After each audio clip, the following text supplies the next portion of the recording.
السلام علیکم ورحمۃ اللہ وبرکاتہ۔ ناظرین، میں آج آپ کو بتانے جا رہا ہوں کہ ایک مومن اور ایک کافر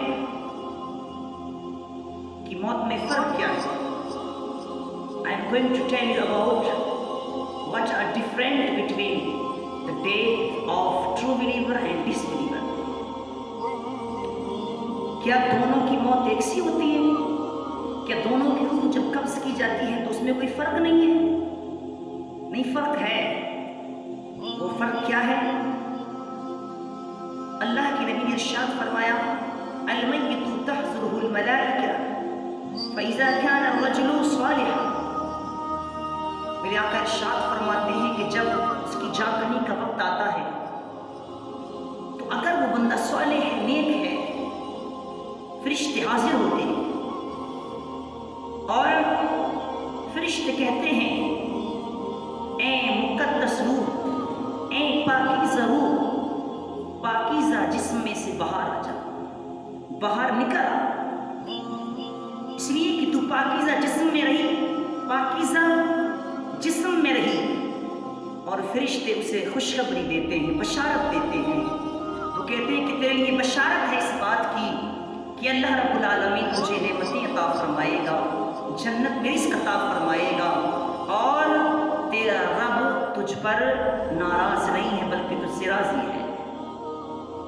بشارت ہے تیرے لیے، یہ مومن کی شان۔ اور فرمایا کہ فرشتے اس طریقے سے کہتے رہتے ہیں حتی تخرجا، یہاں تک کہ وہ اپنے جسم میں سے باہر آ جاتی ہے۔ ایک مومن کی روح جسم میں سے جب باہر آتی ہے، اور یاد رکھیں میرے آقا نے ارشاد فرمایا، مومن کی شان یہ ہے، اس کے انتقال یعنی کہ جب اس کا انتقال ہوتا ہے نا تو اس کی پیشانی پر ذرا سا پسینہ آتا ہے، ذرا سا پسینہ آتا ہے۔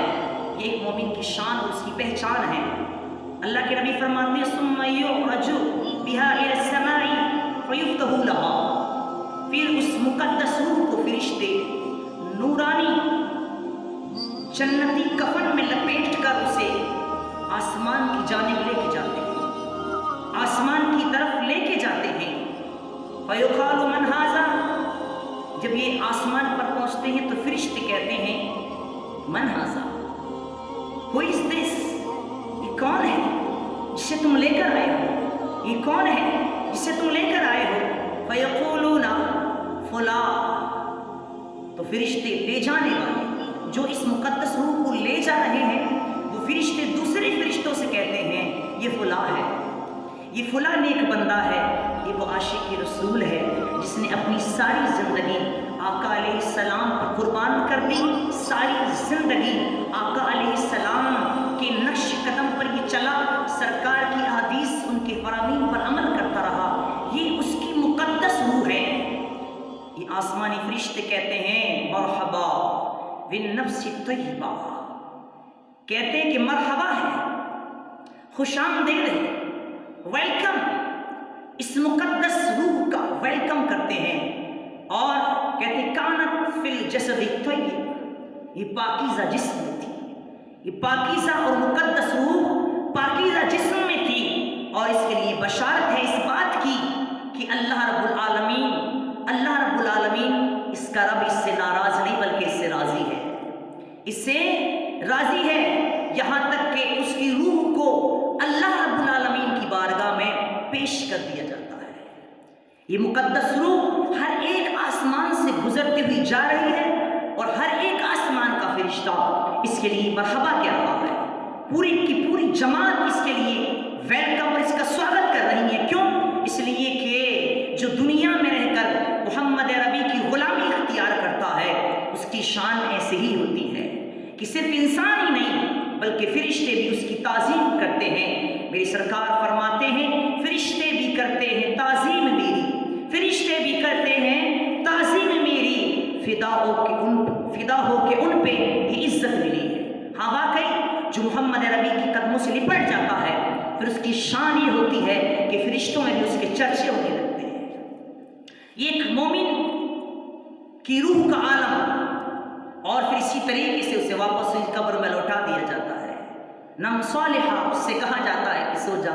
پھر اس کی یہ شان ہے، یہ بلند والا شان ہے اے لوگوں. تو یہ تو مومن تھا، لیکن ایک وہ بندہ ہے کہ جو گناہ گار ہے، جس نے گناہوں میں اپنی زندگی کو بسر کیا، کفر پر اس نے اپنی زندگی کو بسر کیا. فَإِذَا كَانَ الرَّجُلُ سُوء، آقا نے فرمایا اور اگر وہ بندہ برا ہے، اگر وہ بندہ برا ہے تو اس کا عالم کیا ہے؟ فرشتے اس سے کیا کہتے ہیں؟ فرشتے کہتے ہیں اخرجی ایتھا النفس الخبیثہ، اے خبیث روح، اے خبیث روح، خبیث جسم میں سے باہر نکل. ایک حدیث کا مفہوم ہے، اللہ کے نبی فرماتے ہیں کہ روح کبھی ادھر جاتی ہے کبھی ادھر جاتی ہے، جسم سے باہر نکلنا نہیں چاہتے. کیوں؟ اس لیے کہ اسے پتا ہے اب اس کا ٹھکانہ جہنم ہے، اسے پتا ہے اب اسے سخت ترین عذاب میں مبتلا کر دیا جائے گا، اسے پتا ہے اب اس لیے وہ باہر نہیں نکلنا چاہے. تو فرشتے کہتے ہیں چل باہر نکل، اور فرشتے کہتے ہیں تیرے لیے بشارت وابشر بحمیم وغساق، تیرے لیے خوشخبری ہے کھولتے ہوئے پانی کی اور غساق کی. کھولتا ہوا پانی، اتنا خطرناک پانی جسے مائع حمیم کہا جاتا ہے. اللہ کے نبی نے ارشاد فرمایا کہ جب جہنمی کو وہ پانی دیا جائے گا، کھولتا ہوا گرم پانی دیا جائے گا، شدت کی پیاس ہوگی، تو جب وہ اس کٹورے کو قریب لے کر جائے گا، اپنے منہ کے قریب لے کر جائے گا، تو اتنی شدت ہو، اتنی شدت، اتنا گرم وہ پانی ہوگا کہ جب اس کے اپنے ہونٹوں کے قریب کرے گا تو اس کا عالم یہ ہوگا کہ اس کے منہ کی کھال اس کی بھاپ کی گرماہٹ کی وجہ سے اس کے پیالے میں گر جائے گی. اللہ اکبر، کیا خطرناک وہ منظر ہوگا کہ پیاس شدت کی لگی لیکن اس کے کھال، اس کے چہرے کی کھال اتر کر ہی اس کے پیالے میں گر گئی. فرمایا غساق، غساق یہاں پر ملا علی قاری رحمۃ اللہ علیہ فرماتے ہیں یہاں غساق سے مراد وہ پیپ ہے، وہ خون اور پیپ ہے جو جہنمی کے جسم سے نکلے گا. تو فرشتے کہیں گے تجھے بشارت ہے اس کی، یعنی کہ اے کافر تجھے جہنم میں جہنمیوں کے جسم سے نکلنے والا پیپ خون تجھے پلایا جائے گا. اللہ اکبر. اور اسی طرح کے دوسرے عذابوں کا کیا ہے وہ ذکر کرتے ہیں، اور فرمایا وہ اس طریقے سے کہتے رہتے ہیں، پھر کیا ہے وہ روح باہر آتی ہے، ثم یعرج بها الى السماء، پھر وہ فرشتے اس روح کو بدبودار ٹاٹ میں لپیٹنے کے بعد آسمان کی طرف لے کے جاتے ہیں. آسمان کی جانب جب فرشتے لے کے جاتے ہیں، فرشتے پھر کہتے ہیں من ھذا، یہ کون ہے، یہ کون ہے؟ فرشتوں نے سوال کیا آسمان والوں نے، ہو از دس، یہ کون ہے جسے تم لے کر آئے ہو؟ تو فرشتے کہتے ہیں کہ ھذا فلاں، یہ فلاں ہے. فرشتے کہتے ہیں لا مرحبا بالنفس الخبیثہ، اس خبیث روح کے لیے کوئی مرحبا نہیں، کوئی خیر مقدم نہیں، کوئی سواگت نہیں. اور کہتے ہیں کہ جا لوٹ جا مذمت کی جگہ، تجھے سخت عذاب دیا جائے گا. اور فرمایا آقا نے فرمایا فإنها لا تفتح لك ابواب السماء، بے شک تیرے لیے آسمان کے دروازے نہیں کھولے جائیں گے، تیرے لیے آسمان کے دروازے نہیں کھلیں گے، اس لیے کہ آسمان کے دروازے تو مومن کے لیے کھلتے ہیں، آسمان کے دروازے مومن کے لیے کھلتے ہیں، ایمان والے کے لیے کھلتے ہیں، نیک صالح متقی کے لیے کھلتے ہیں، تیرے لیے نہیں کھلیں گے.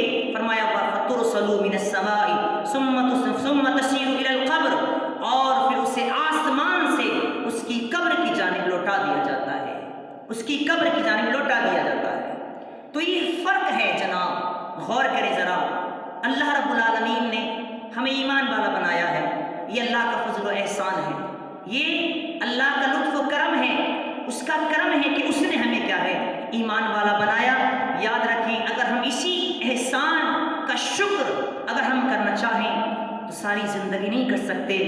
اے اللہ تیرا فضل و کرم ہے. کوئی کسی کے آگے جھک رہا ہے، کوئی کسی کے آگے جھک رہا ہے، کسی نے درخت کو اپنا معبود بنا لیا، کسی نے پانی کو اپنا معبود سمجھ لیا، کسی نے جانوروں کو اپنا معبود سمجھ لیا. لیکن اے اللہ تیرا فضل و کرم ہے، تو نے جھکایا بھی ہے تو اپنے آگے جھکایا ہے، تو نے جھکایا بھی ہمیں تو اپنے آگے جھکایا. اور کرم بالائے کرم یہ کہ اپنے حبیب علیہ السلام کا امتی بنایا۔ اے لوگو، جب کہ ہم مومن ہیں، ایمان والے ہیں، تو پھر اپنے خاتمے کی ذرا ہمیں فکر ہونی چاہیے، وہ اس طرح کہ اے اللہ ہمارا خاتمہ آسان فرما اور خاتمہ بالخیر فرما، اس لیے کہ اللہ کے نبی نے فرمایا من قال لا الہ الا اللہ فدخل الجنہ۔ آقا فرماتے ہیں کہ جس نے آخر کلمہ، جس کا آخری کلمہ لا الہ الا اللہ ہوگا، وہ جنت میں داخل ہو جائے گا۔ تو ظاہر ہے جو بندہ ساری زندگی نیک عمل کرتا رہا ہو، جو بندہ ساری زندگی اچھے عمل کرتا ہے، تو پھر اس کا خاتمہ اس شان سے ہوتا ہے جیسے کہ حدیث پاک میں آیا۔ مفتی احمد یار خنیمی فرماتے ہیں نیک سوارے مرد کی بڑی شان ہوتی ہے اس وقت میں، ادھر تو فرشتوں کا ہجوم ہے، حضرت ملک الموت اکیلے نہیں آئے بلکہ بہت سارے فرشتوں کو اپنے ساتھ لے کر آئے، ادھر گھر والے انتظار میں ہے، سورہ یاسین سورہ رات کی تلاوت ہو رہی ہے، تو کچھ ایک جماعت وہ ہے جو اسے ودا کرنے کے لیے تیار ہے، اور ایک جماعت وہ ہے نورانی جو اسے لے جانے کے لیے تیار ہے، سبحان اللہ۔ تو یہ ایک ایسا دولہا ہے کہ جسے کوئی ودا کر رہا ہے تو کوئی اسے لے جا رہا ہے، تو یہ ایک مومن اور ایک کافر کے اندر ڈیفرنٹ ہے۔ لہٰذا اچھے عمل کریں، بہتر کام کریں، تاکہ اس سے ہمارا رب راضی ہو جائے اور ہمارے آقا علیہ تحیۃ و ثنا بھی راضی ہو جائیں۔ وما علینا الا البلاغ۔ السلام علیکم۔